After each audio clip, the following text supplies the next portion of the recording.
Hi, I'm Pratish. Today we'll be talking about trigonometry. So this is the first video on trigonometry, and I would like to start with why do we want to study trigonometry and what is trigonometry.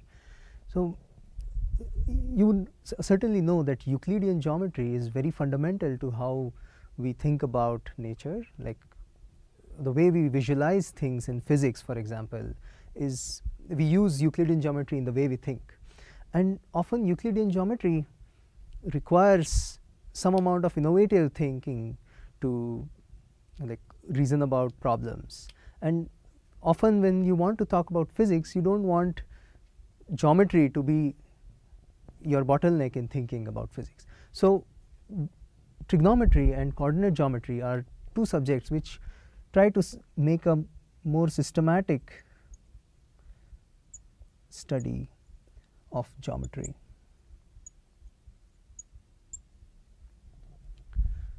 And what is trigonometry? Trigonometry is about a study of angles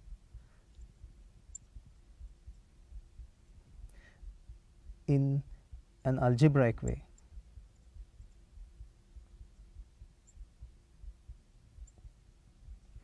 So, I mean, you would know that algebra, you would feel more comfortable doing algebra, and there is algebra is often something you can do in a more mechanical way, whereas geometry often requires a sort of an innovative leap.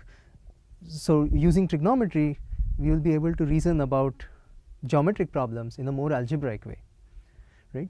So let's start with the very basics of what is an angle, right? So you know from basically Euclidean geometry that if you have a circle of radius r, then the perimeter is equal to 2 pi r. Right? So we know this from basic geometry, and a basic reasoning will tell you that okay, if I take half of a circle, right, the length of the arc of a half a circle is pi r. So if I take this length, this is pi times r. Similarly, if I take a quarter circle, so maybe this will be like pi by 2 r, right? So in general, if I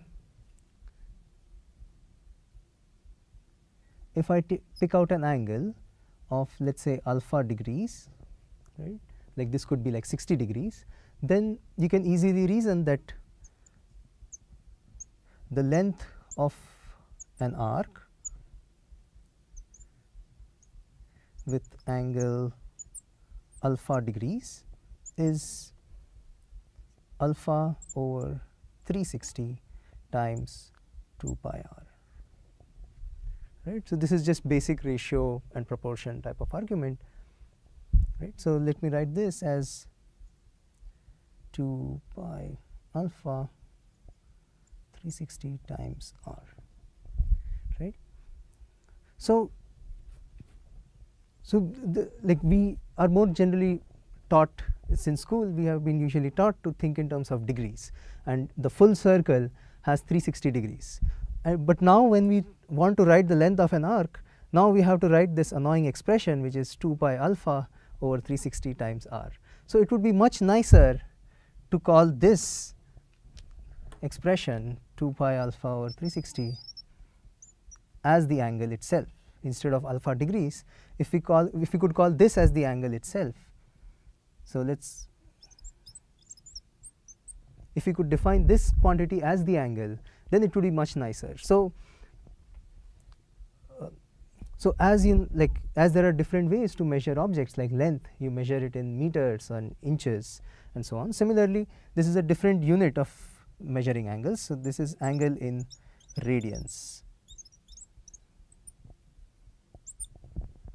Right? And thinking in terms of radians is very important. Like my math teacher used to tell me that when you are learning a new language, for example, if I am trying to speak in English, if I want to learn it well, I should not think in a different language, think in Hindi and translate to English every time I'm speaking, right? You should really start thinking in English if you want to learn English well, right? Similarly here, thinking in terms of radians is often the better thing to do, because now I can write length of arc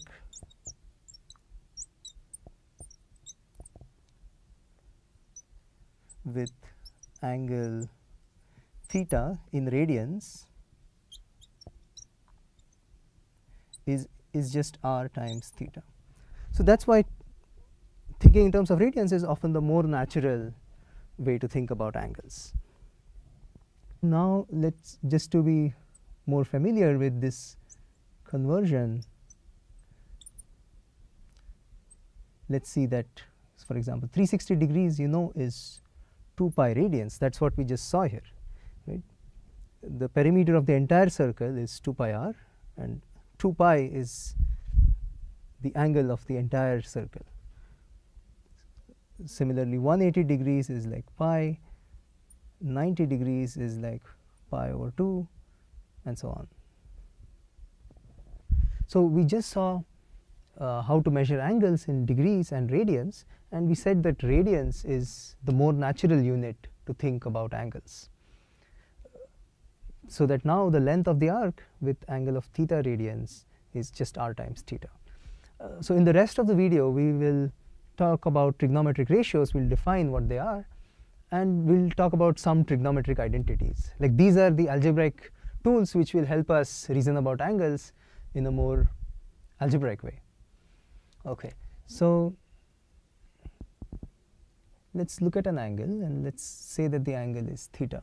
So whenever you write theta as the angle, it's assumed that it's in radians, because radians is, as we know, the more natural way of thinking about angles.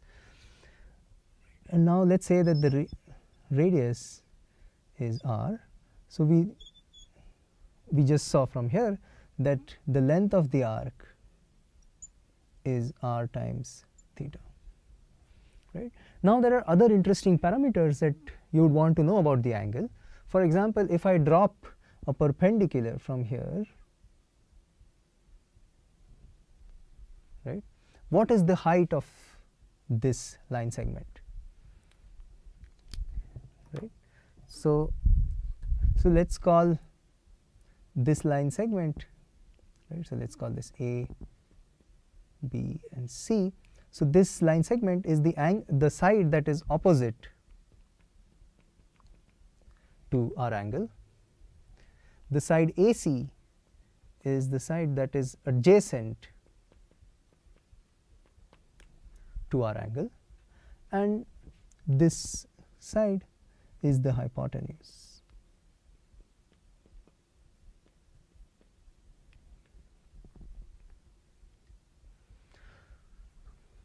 Right. So we would like to know what the height of this line segment BC is. And one thing that you would know from similarity of triangles is that, suppose I have two triangles like this, A, C, and let's say this is D and E, and this is our angle theta. You know from similarity of triangles that BC divided by AB is equal to, so note that these are right angles, equal to DE divided by ED. Right? So these are two triangles which have all three angles the same, and therefore they are similar, so the ratio of sides are equal. Right? So now this, by similarity, or because of similarity of triangles, this ratio is purely a property of the angle, and it's not a property of any of the sides. So we define this quantity. This quantity is defined as the sine of the angle. Sine of the angle, right? So to remember it more easily, let's call sine theta as the opposite side divided by the hypotenuse.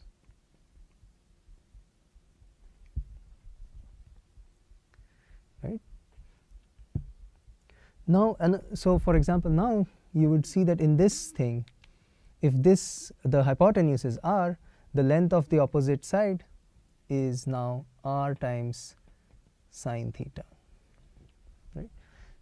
Similarly, now we can define the ratio of the adjacent upon the hypotenuse. So that is defined as cos theta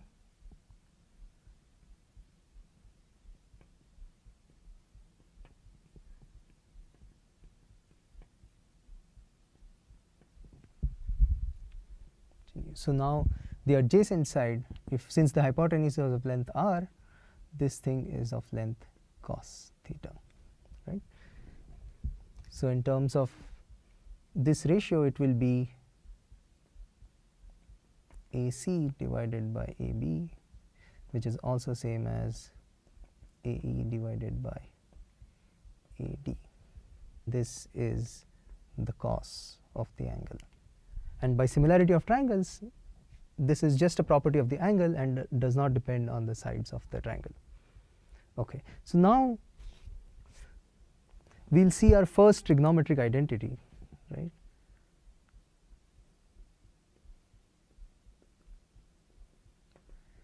From Pythagoras theorem,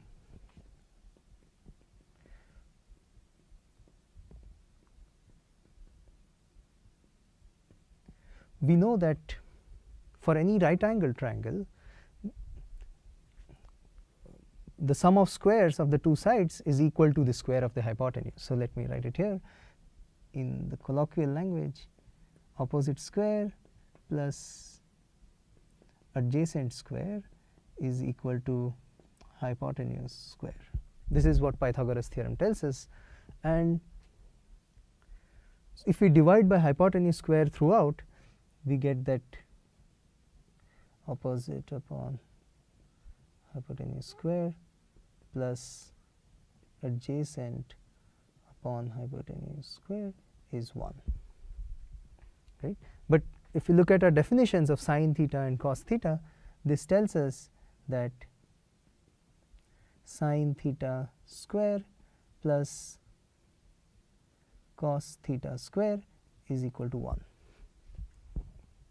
Now, a usual convention to write sine theta square is like you don't want to write the brackets all the time. So what you do is you write it as sine square theta and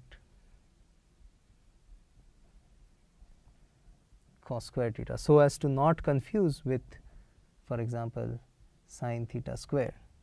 This would mean sine of theta square, whereas this is sine of theta the whole square.